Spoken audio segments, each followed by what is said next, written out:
Assalamualaikum warahmatullahi wabarakatuh. Saya Hana Hairunisa, perwakilan dari kelompok 5.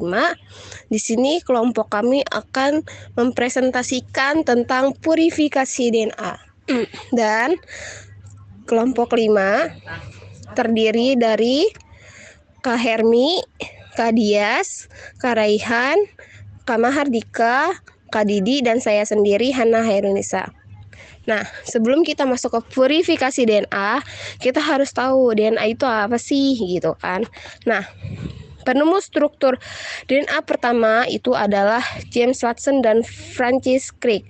Nah, DNA itu sendiri merupakan molekul yang membawa instruksi genetik yang akan digunakan untuk pertumbuhan, perkembangan, dan reproduksi semua organisme hidup. Nah, struktur DNA sendiri ini berbentuk seperti tangga yang berpelintir atau berulir ya. Nah, terus setelah kita tahu apa itu DNA dan kita sekarang masuk ke purifikasi DNA. Purifikasi DNA itu apa sih? Nah, purifikasi DNA itu merupakan proses untuk mengekstrak DNA dari sel biologis dengan tujuan mendapatkan DNA yang murni. Gitu. Nah, selanjutnya kita masuk ke alat purifikasi DNA. Nah, alat purifikasi DNA itu apa aja sih? Nah, yang pertama itu ada sentrifugal, ada mikropipet, ada Pandor tubes, dan DNA itu sendiri ya. Langsung kita masuk ke prinsip purifikasi DNA. Nah, purifikasi DNA sendiri itu terjadi dari 4. Ada lisis, ekstrasi, presipitasi, dan rehidrasi. Selanjutnya yaitu purifikasi DNA. Selanjutnya yaitu purifikasi DNA itu terbagi menjadi 4. Yang pertama itu ada namanya lisis, kemudian ada namanya ekstraksi, kemudian ada namanya presipitasi, dan yang selanjutnya ada namanya rehidrasi. Di mana lisis di sini itu kurang lebih terbagi metodenya ada 3. Yang pertama ada lisis secara fisik, di mana lisis fisik ini adalah salah satu metode yang digunakan untuk mengisolasi DNA dari sel atau jaringan, di mana proses-proses yang melibatkan penghancuran dari membran sel tersebut dan komponen itu melepaskan sebuah DNA-nya.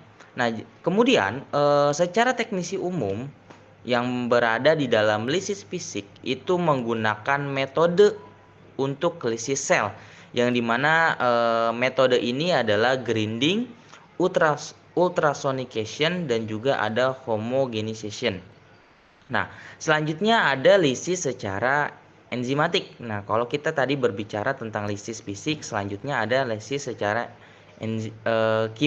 secara kimiawi. Di mana lisis kimiawi ini adalah metode yang digunakan untuk menghancurkan sel dan melepaskan DNA dari menggunakan bahan kimia tertentu.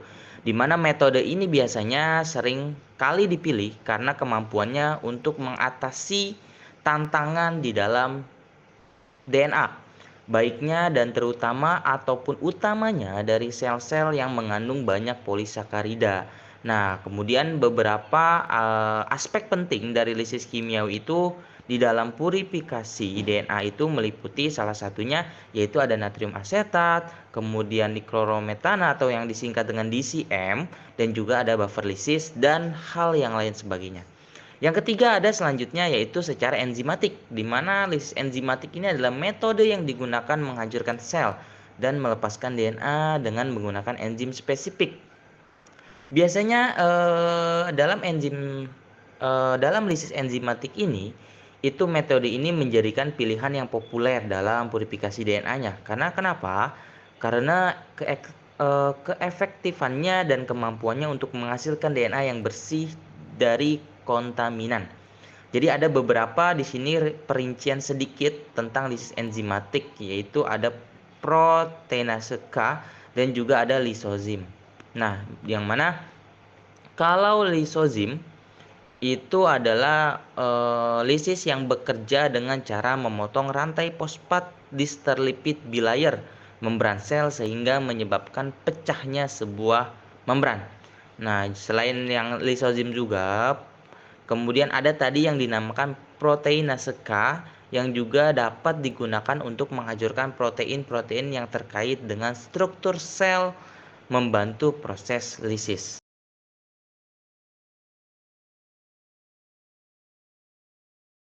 Nah, yang selanjutnya ada namanya ekstraksi, di mana ekstraksi ini adalah memisahkan DNA dari kontaminan-kontaminan lainnya atau yaitu komponen-komponen penyusun yang lain seperti polisakarida, protein melalui proses sentrifugasi atau ekstraksi DNA itu adalah proses yang esensial atau murni yang nantinya ada beberapa tahapannya. Jadi yang pertama itu ada tahapan lisis, yang kedua ada tahapan binding, yang ketiga ada tahapan washing, yang keempat ada tahapan elute atau presipitasi yang nantinya akan saya jelaskan. Nah,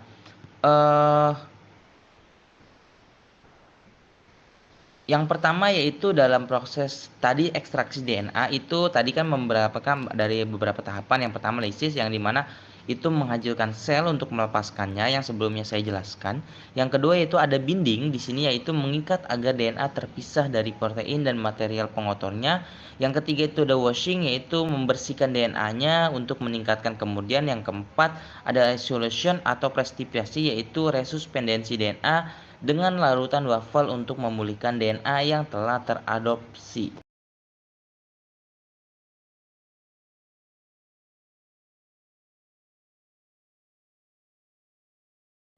Nah, selanjutnya yang terakhir itu ada namanya presipitasi dan rehidrasi, di mana presipitasi dan rehidrasi adalah tahapan yang penting dalam proses purifikasi DNA, yang mana presipitasi dan rehidrasi itu memiliki tujuannya masing-masing.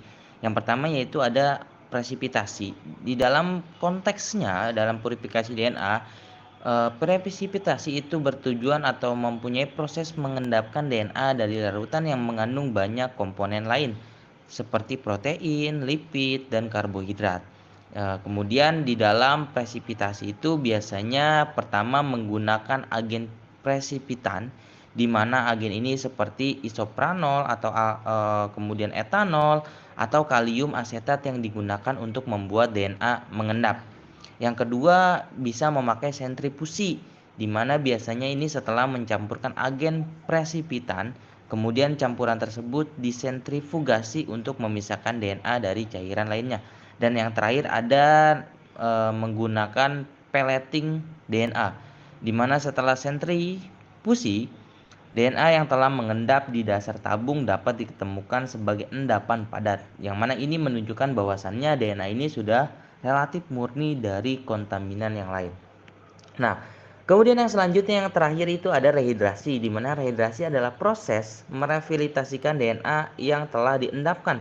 Tujuan utamanya adalah untuk melepaskan DNA dari kondensasi yang terjadi saat proses presipitasi dan membuatnya tetap stabil dalam larutan buffer. Nah, jadi ada beberapa langkah-langkah dalam rehidrasi. Yang pertama ada penambahan buffer, di mana DNA yang telah diendapkan kemudian direndam di dalam lautan buffer seperti TE buffer. Kemudian yang kedua ada homogenesis, yaitu campuran yang dihomogenisasikan hingga DNA sepenuhnya larut dalam buffer. Ini biasanya sih dilakukan dengan vortex atau shaking tabung. Yang selanjutnya yang terakhir itu ada stabilisasi pH, di mana larutan buffer ini juga membantu menjaga stabilitas pH DNA untuk mencegah degradasi DNA akibat reaksi. Maka dari proses presipitasi dan rehidrasi itu bisa dijelaskan bahwasannya proses tersebut sangat penting dalam purifikasi DNA karena mereka memastikan bahwa DNA yang diisolasi bebas dari kontaminan lain dan stabil dalam kondisi yang optimal untuk analisis lanjutan.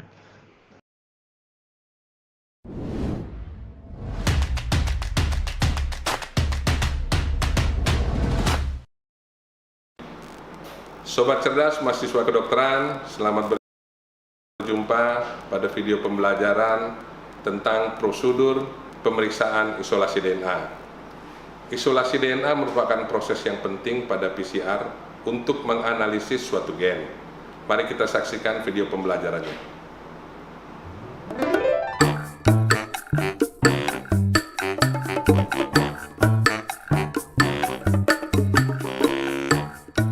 Persiapan dan pelaksanaan tindakan.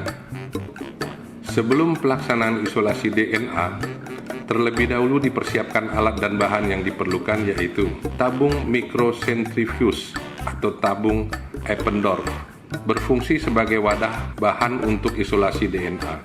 Sentrifuge berfungsi untuk pemisah zat dalam cairan sehingga dapat mengendap. Rak tabung berfungsi sebagai tempat meletakkan tabung sentrifuge. Pipet dan mikropipet berfungsi sebagai alat mengambil, memasukkan, dan menghomogenkan bahan untuk isolasi DNA. Alat vortex berfungsi sebagai alat untuk homogenisasi bahan untuk isolasi DNA. Kulkas berfungsi sebagai alat untuk inkubasi. Kertas tisu berfungsi sebagai tempat untuk mengeringkan pelet DNA. Sarung tangan berfungsi untuk proteksi diri. Bahan berupa sampel darah vena atau ETA sebagai sampel yang menjadi bahan isolasi DNA. Isopropanol untuk mengikat DNA dalam supernatan. Etanol 70% untuk mencuci isopropanol. Kit isolasi DNA berisi 1. Larutan sel lisis berfungsi untuk melisiskan sel darah merah oleh karena isolasi DNA dilakukan pada sel yang berinti, yaitu sel darah putih. 2. Larutan nukleolisis berfungsi untuk melisiskan sel darah putih agar inti sel keluar. Larutan ini mengandung ETA untuk menghilangkan kation divalet dan menghambat DNase serta SDS untuk melarutkan membran sel dan denaturasi protein. 3. Larutan protein presipitat berfungsi untuk memisahkan protein dari larutan. 4. Larutan rehidrasi DNA. Kita masuk pada proses utama, yaitu pemeriksaan isolasi DNA. Berikut merupakan langkah-langkah pemeriksaan isolasi DNA.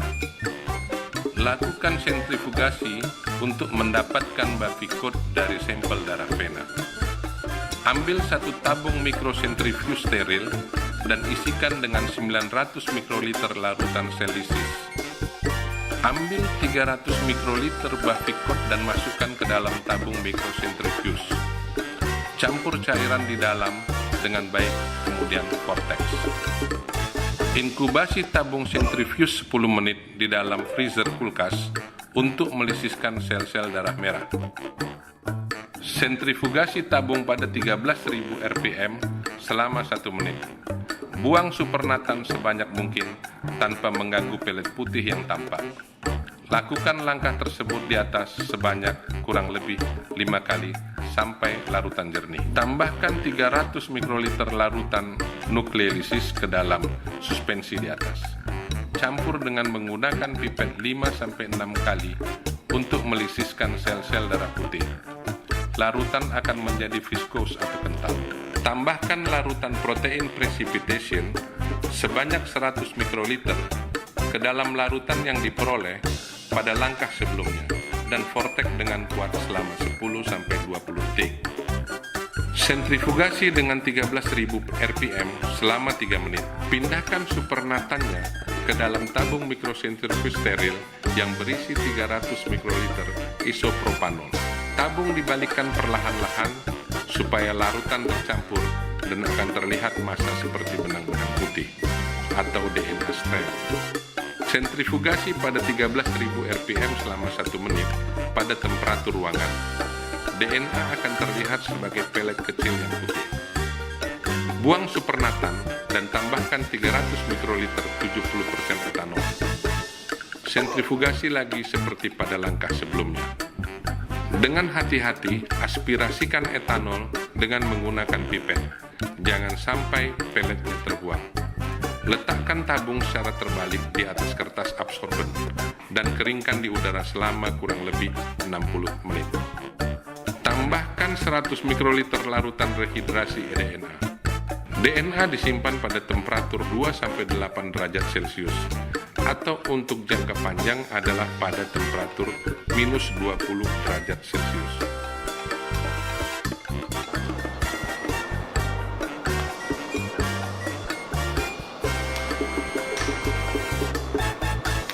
Demikian video pembelajaran tentang prosedur pemeriksaan isolasi DNA. Semoga bermanfaat. Sampai jumpa pada video pembelajaran yang lainnya.